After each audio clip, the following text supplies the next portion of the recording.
Vampires. They're all around us in popular culture, one of the most enduring monsters in our collective imagination. They scare us, they attract us, and we somehow cannot seem to be able to release ourselves from their spell. Dracula by Bram Stoker is best known for shaping the modern image of the vampire. Some traits he gave his vampires were drawn from Eastern European folklore, others inspired by the earlier 19th century British literature, while others were Stoker's own inventions. These unique additions helped establish many of the characteristics now central to our understanding of the vampire archetype, and this is what we'll be exploring in today's video.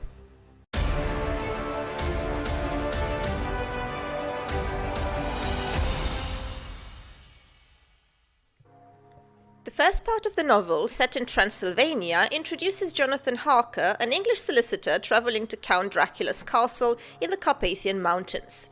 Excited about his assignment at first, Jonathan soon grows wary of Dracula's dark and unsettling demeanor. Gradually, he realizes Dracula is not human and that his only chance of survival is to escape the castle. In the second part, new characters and perspectives are introduced, including Lucy and her best friend, Mina Murray. Lucy's circle includes three suitors: Arthur Holmwood, a nobleman, Dr. John Seward, who runs a local asylum, and Quincy Morris, an American adventurer. Lucy becomes mysteriously ill, a result of Dracula feeding on her, though this remains unknown to the others. The suitors bring in Professor Abraham Van Helsing to help, trying everything from medicine to blood transfusions, but nothing cures her. Dracula eventually kills Lucy's mother and Lucy herself, leading her to rise as a vampire and prey on local children. Realizing Lucy's condition is due to vampirism, the men ultimately end her suffering and resolve to hunt down Dracula. The final part of the novel sees the group gathering at Dr. Seward's asylum to locate and destroy Dracula's English properties, aiming to remove all his boxes of earth from Transylvania, which serve as a source of power. Meanwhile, Dracula has begun feeding on Mina, now Jonathan's wife, creating a psychic link between them. When the last of his boxes is destroyed, Dracula flees back to Transylvania and the group follows, using Mina's connection to him. Nearing vampirism herself, Mina is still considered redeemable. In Transylvania, Van Helsing kills Dracula's brides, while Harker and Quincy ultimately kill Dracula by stabbing him in the heart. He disintegrates, freeing Mina from vampirism. Tragically, Quincy dies in the process. 7 years later, Jonathan writes a final note revealing that he and Mina have named their son Quincy in honor of their friend. Dracula is a classic example of Gothic literature, a genre where the past resurfaces to disrupt the present. This past often represents an ancient, superstitious world filled with ghosts and monsters that collide with the rational, modern era, a dynamic that lies at the heart of the novel. While Gothic literature thrived from the late 1700s to the early 1800s, it later gave way to more realistic storytelling. However, it made a strong comeback in the late 1800s with works like Robert Louis Stevenson's The Strange Case of Dr. Jekyll and Mr. Hyde from 1886, or Oscar Wilde's The Picture of Dorian Gray from 1891. Dracula appears to celebrate modernity's victory over foreign supernatural threats, depicting a vampire's attempt to conquer England only to be driven back to Transylvania by English characters. At this basic level, it suggests a triumph of enlightened rationality and scientific progress over superstition. The British characters view the world as advancing toward a rational, enlightened mindset, placing their faith in technology and progress. Stoker's vampires possess iconic traits that remain recognizable in modern depictions.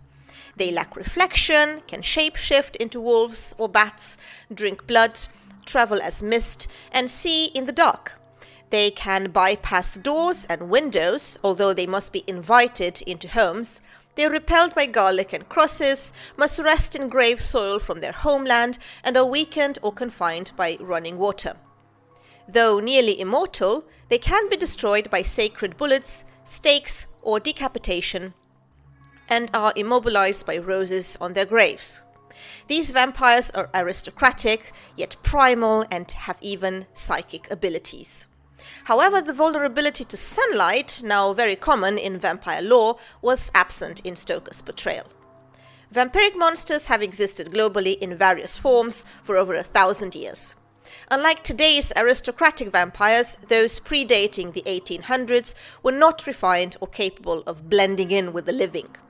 The portrayal of Murnau's Nosferatu from 1922 is actually closer to these original concepts. Unlike modern stories where supernatural creatures are neatly categorized, older folklore often blurred these lines. For instance, many European tales suggest that a person who was a werewolf in life might return as a vampire after death. Common threads across these early legends include idea of vampirism, contamination, and draining the life force from the living. Concepts I have already explored in Icelandic literature and my related lectures. Feel free to check that out as well. One early example of vampiric mythology can be found in Mesopotamian and Hebrew legends about Lilith, who as the first wife of Adam in the biblical tradition, defied him and was cursed to roam the world as a demon.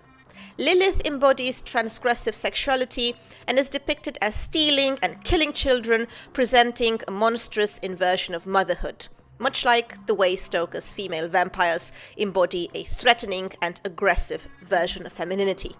In Irish folklore, fairies were formidable beings, powerful, larger than life, and often morally ambiguous. As an Irishman, Bram Stoker was steeped in these tales, and his portrayal of Dracula seems influenced by the vampiric qualities of Irish fairies. Notably, Irish fairies can be seen as undead beings, much like vampires, and some legends even depict them as blood drinkers. One such tale tells of a 5th or 6th century Irish chieftain called Áwatach, who repeatedly rises from the dead, demanding a bowl of blood from his descendants. He is ultimately destroyed when stabbed through the heart with a wooden sword, a detail echoed in the wooden stake that, in vampire lore, must pierce a vampire's heart to kill it. While it is unclear how much Irish folklore directly inspired Dracula, these connections likely formed part of the general cultural milieu Stoker grew up in, making Irish tales more accessible to him than those of Romanian or Hungarian origin. However, Eastern European folklore shaped many of the foundational elements of vampire lore as we know it. Traits like the vampire's ability to create new vampires by biting, animal sensitivity to their presence, aversions to plants like garlic, and methods of destruction such as staking through the heart, decapitation, or burning all trace back to Eastern Europe.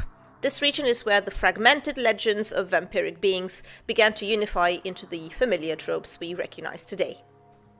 The term vampire and the concept of an Eastern European vampire reached Western Europe, particularly Britain, around 1732, fueled by sensational reports of vampire sightings and attacks across Eastern Europe. These reports sparked widespread fascination, and as they circulated in the West, they were further exaggerated, evolving into ever more improbable tales. Vlad the Impaler is perhaps the most iconic historical figure associated with vampires, especially with Dracula. Vlad III, known as Vlad the Impaler or Vlad Dracula, was a 15th century ruler of Wallachia who became infamous for his brutal methods. Though the stories about him are likely exaggerated, vampire legends naturally aligned with Vlad's reputation over time, leading to an enduring association. All that it is known, definitely, is that Stoker chose the name Dracula based on Vlad's brutal legacy. Scholarship suggests that Stoker found Dracula to be a very fitting name for his vampire character, and that he knew it referenced a notorious historical figure. Vlad's epithet, Dracula, derived from his father's membership in the Order of the Dragon, by the way. That was an order founded by King Sigismund of Hungary to defend the Catholic Church against heresy and to protect the Hungarian monarchy from threats, including the Ottoman Empire. Another historical figure likely to have influenced Dracula is much closer to home for Stoker than Vlad the Impaler. The infamous and still unidentified serial killer Jack the Ripper, who terrorized London in 1888, just before Stoker began work on Dracula. Jack the Ripper's gruesome targeting of young women bears a resemblance to Dracula's predatory behavior, possibly contributing to Stoker's portrayal of a monstrous figure lurking in the shadows. Stoker was well read on vampire lore before writing Dracula, drawing inspiration from sources such as Emily Gerard's essay entitled Transylvanian Superstitions, Richard Burton's translation of the Indian tale Vikram and the Vampire, or Herbert Mayo's Letters on Truths contained in popular superstition, which includes a section on vampires. However, Stoker also introduced many now standard vampire traits, such as the need to sleep on native soil, the inability to cast reflections or shadows, the restriction from crossing running water, and the rule that vampires must be invited across thresholds. Some of these ideas do have roots in broader folklore. The idea that evil cannot cross thresholds without invitation appears in various traditions. But Dracula is the first known work to apply these specific constraints to vampires, setting a new standard for vampire mythology. To trace the origins of Bram Stoker's Dracula, we must travel back to the year 1816, when the concept of the aristocratic vampire was first formed. That year, a group of writers and freethinkers vacationed near Lake Geneva in Switzerland. Among them were the scandal-ridden poet Lord Byron, his friend the romantic poet Percy Bysshe Shelley, and Shelley's partner Mary Shelley, the author of Frankenstein. They were joined by Mary's stepsister and Byron's physician, somebody called John William Polidori. Running out of typical entertainment, the group began reading horror stories aloud. Byron then proposed a challenge. Each person would write the scariest stories they could. Byron started the tale about a mysterious, charismatic man who might be a vampire but quickly abandoned it. Polidori, however, was intrigued by Byron's concept of a vampire who could charm his way through society, mingling openly with humans. This figure wasn't confined to darkness, but instead wielded a seductive charm, much like a certain lord he knew well. Polidori's story The Vampire was published in 1819. Inspired by Byron's notes and influenced by Byron himself, Polidori created a vampire who was a confident, aristocratic gentleman hiding malevolent intent. This vampire, who could easily charm high society, even the story's narrator Aubrey, who closely resembles Polidori himself, marked the beginning of the modern image of the vampire as a sinister and seductive aristocrat. The vampire centers on a young man called Aubrey who befriends a mysterious aristocrat named Lord Riven. The two travel around Europe together until Aubrey discovers that Riven had seduced the daughter of someone he knew. Disgusted, Aubrey leaves and continues his journey alone, arriving in Greece where he falls for a girl named Yante. She tells him local legends of vampires, but soon after is found dead with her throat cut, coinciding with Riven's arrival. Aubrey and Riven reunite only to be ambushed by bandits. Riven is mortally wounded, his body quickly decaying as he makes Aubrey swear to keep his death a secret for a year and a day. Back in London, Aubrey is horrified to see Riven again, now living under a new name and pursuing Aubrey's younger sister. Bound by his oath, Aubrey suffers a breakdown and, upon recovering, he learns that Riven is set to marry his sister on the very day his oath will expire. Aubrey's attempts to intervene fail, he dies from a hemorrhage, and Riven kills his sister on the wedding night before vanishing once more. Riven is widely considered to be a sensationalized version of Lord Byron. Though he is a cruel and predatory figure, he is also magnetic and seductive, drawing people toward him despite his dark nature. This dynamic mirrors Byron's infamous ability to attract others despite his reputation. Polidori's Riven embodies traits later associated with the Byronic romantic hero: wealth, beauty, mystery, intelligence, and passion, all characteristics that made vampires irresistibly appealing despite their danger. Polidori's The Vampire infused the vampire myth with eroticism, a theme that Bram Stoker would further develop in Dracula. In Stoker's novel, Mina struggles with both a reluctant attraction to Dracula and a haunting sense of her own moral corruption due to their encounters. This blending of allure and danger and forbidden desire set a precedent for vampire portrayals that mixed seduction with fear and transgression. Polidori's work marked a turning point for the vampire archetype in Britain, shifting it from distant folklore and exotic tales to an imminent figure, woven into social concerns around mortality, sexuality, disease, and foreign influence. Following Polidori, other influential vampire works emerged, including Carmilla, written by Sheridan Le Fanu, published in 1872. Carmilla tells of Laura, a young girl who forms an intense friendship with Carmilla, a mysterious aristocrat who appears after a carriage accident near Laura's isolated castle home in Styria. Over time, Laura's health deteriorates, and Carmilla is eventually revealed as a vampire who has plagued the area for generations. She is staked, but Laura is left permanently changed. This novella explores themes of female intimacy and desire through a Gothic lens, as Carmilla and Laura's bond hints at an underlying romance.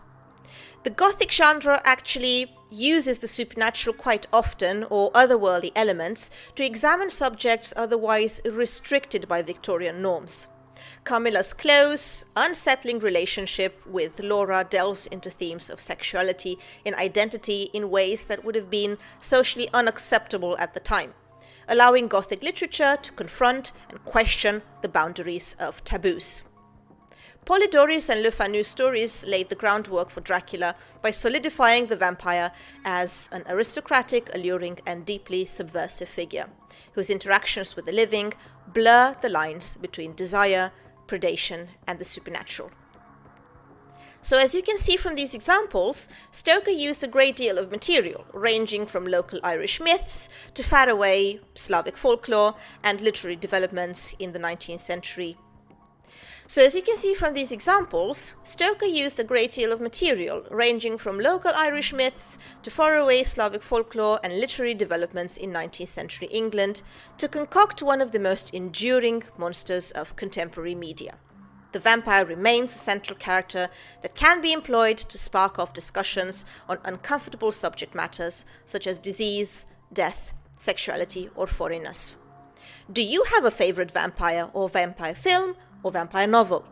Write in a comment below. Otherwise, if you enjoyed this presentation, kindly subscribe to my channel for more on mythology and history.